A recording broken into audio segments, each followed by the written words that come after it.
Bonjour. Donc aujourd'hui, on va faire un peu d'histoire. Je pense qu'il est important pour vous de comprendre un peu quels ont été les errements de l'épidémiologie avant d'arriver aux méthodes qu'on va vous enseigner, que vous sachiez un petit peu comment ça a commencé, quels ont été les principaux développements, et c'est ce qu'on va faire ensemble.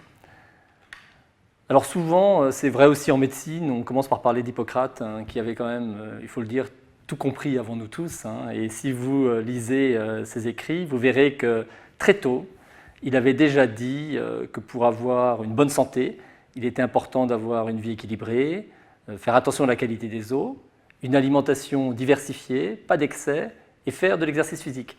Et je peux vous dire que les 50 dernières années d'études épidémiologiques, les plus grandes cohortes qui ont été faites aux États-Unis, en Angleterre et ailleurs au monde, n'ont rien montré de très différent.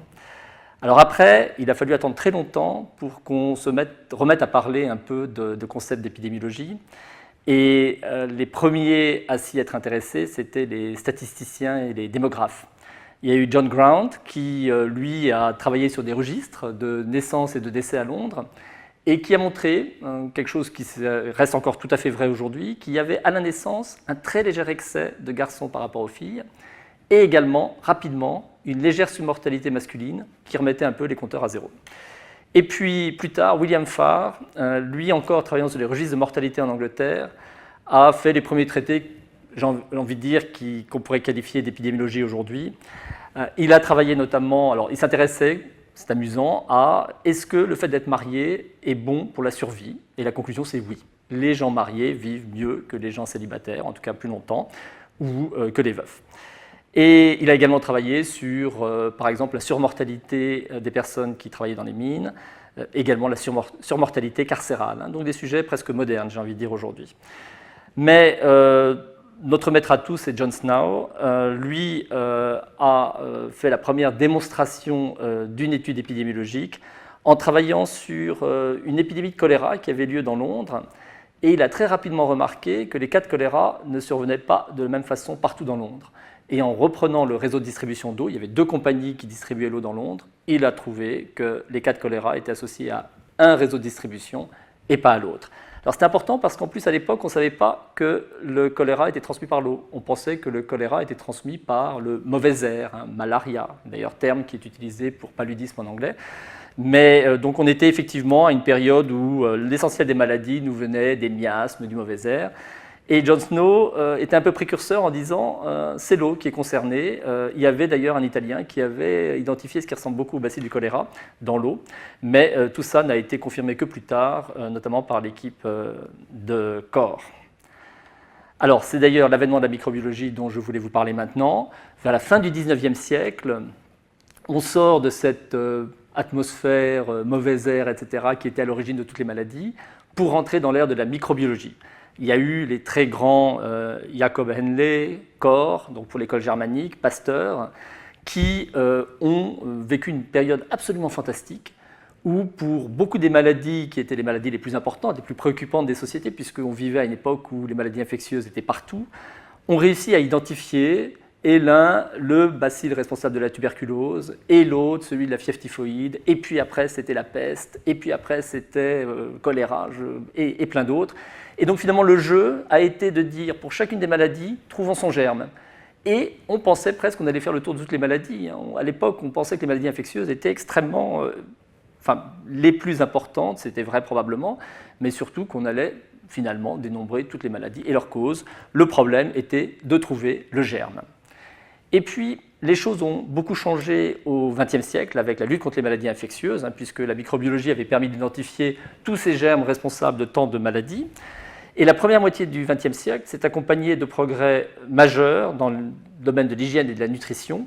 Et vous voyez sur ce graphique, je suis désolé pour ceux d'entre vous sur votre smartphone, ça va être un peu petit, mais vous allez pouvoir télécharger après cette présentation et voir en plus grande taille cette figure. Là, vous avez la mortalité par maladie infectieuse aux États-Unis au XXe siècle. On part de 1900, on arrive à peu près à 2000. Et qu'est-ce que vous voyez? Un déclin majeur. Tiens, petit accident de parcours, réfléchissez un petit peu, qu'est-ce que ça peut être? On est dans les années 1918-1919, la grippe espagnole. Quand je dis petit accident de parcours, vous voyez quand même l'impact en mortalité qu'a eu la grippe espagnole. Et dans le monde, 20 à 40 millions de décès quand même. Et puis viennent les antibiotiques et les vaccins. Mais vous allez vous dire, la chute des maladies infectieuses, elle a eu lieu pendant la première moitié du XXe siècle.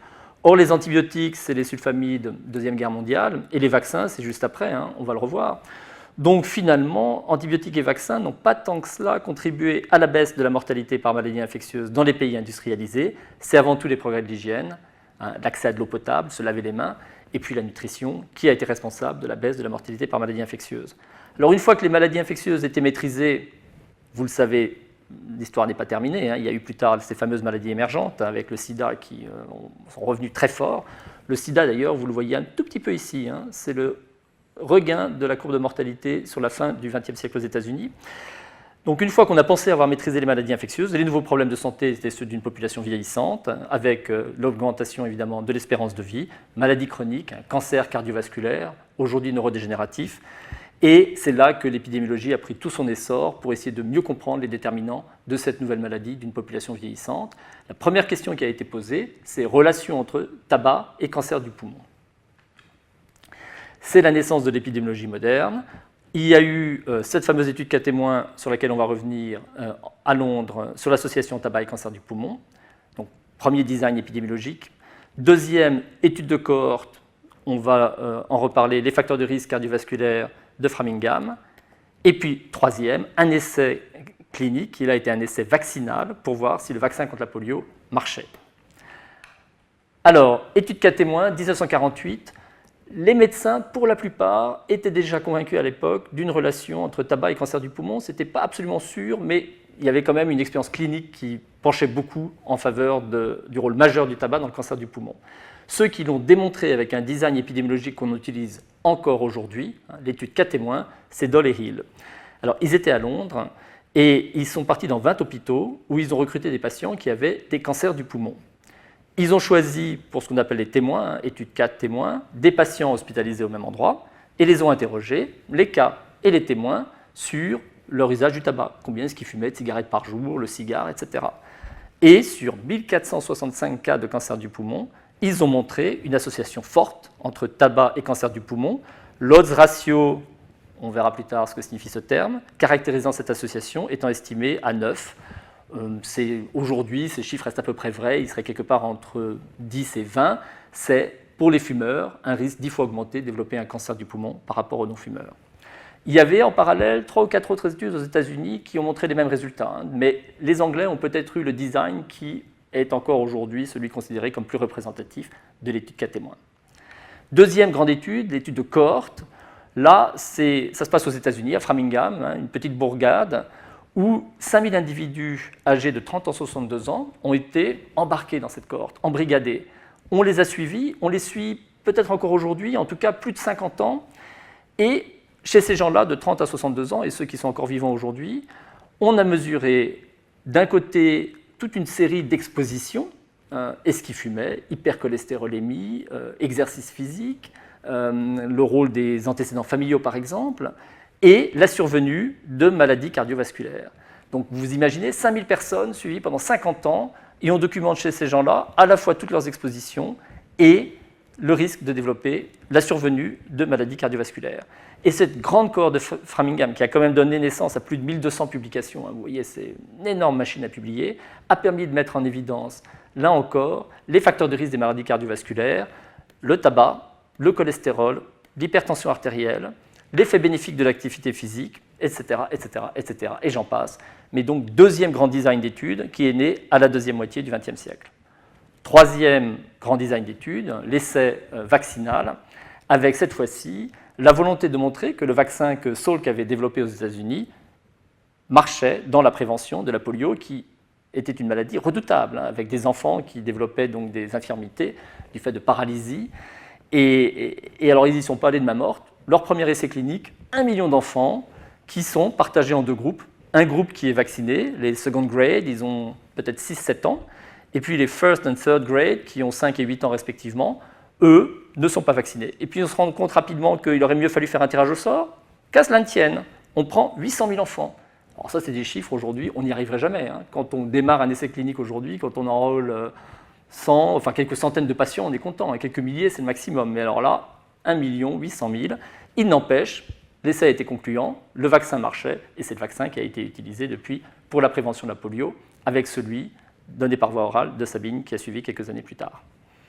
Donc le futur de l'épidémiologie, jusque-là, vous l'avez déjà senti à travers ces premières présentations, on travaille beaucoup sur les comportements, le rôle du tabac, le rôle de l'alcool, la nutrition, les contraceptifs oraux, et ça, maintenant, j'ai pas envie de dire on a fait le tour, mais on est en train de bouger dans des nouveaux domaines qui se développent très rapidement.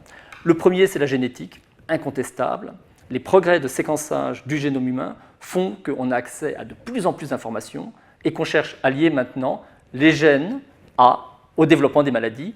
Et comme on en a déjà discuté, ce lien très particulier qui existe entre un terrain génétique, les expositions et le développement de la maladie. Donc ça, on va en savoir beaucoup plus parce que s'il a fallu 13 ans, 3 milliards de dollars pour séquencer le premier génome humain, aujourd'hui, ça ne coûte plus que 1 000 dollars et ça prend une journée. Et en 2020, ça coûtera 100 dollars et ça prendra quelques heures. Donc les données de génétique, on va en avoir de plus en plus et la médecine va être révolutionnée. L'environnement est aussi une préoccupation majeure, ça vous le savez, on le voit dans les journaux, télévision, partout, et pour beaucoup d'entre nous, c'est quelque chose de très important. Et le lien de l'environnement avec les maladies est aussi au cœur de beaucoup des recherches. Et bien sûr, le fameux big data, toutes ces données qui circulent sur nous, ne serait-ce que par exemple celles qui sont stockées par les assurances maladies, pourraient être des sources fantastiques si on arrivait à croiser les traitements, le développement des maladies, les diagnostics, les comportements. Et donc, l'épidémiologie bouge beaucoup dans ces trois directions. Il existe, ce que j'ai mis ici, une tension entre l'approche déterministe. Alors, déterministe, c'est qu'on cherche à expliquer les choses au plus petit. Chaque mécanisme de causalité est finalement décortiqué, reposant sur ce que j'appellerais l'étude moléculaire. Alors là, c'est au niveau du génome, les différents marqueurs possibles. On en a parlé avec le séquençage, par exemple.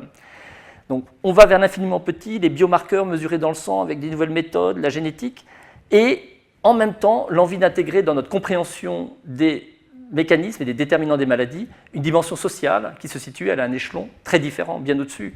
Donc il y a des modèles également qui cherchent à comprendre la survenue de maladies, non plus en fonction de vos gènes, etc. et compagnie, mais de l'environnement dans lequel vous vivez. Ça peut être votre quartier, caractérisé par le revenu moyen de ses habitants, le pourcentage d'espaces verts dans le nombre de fast-food qui existent dans votre quartier. Donc vous voyez, tous ces éléments qui font votre environnement peuvent aussi être des déterminants de vos maladies.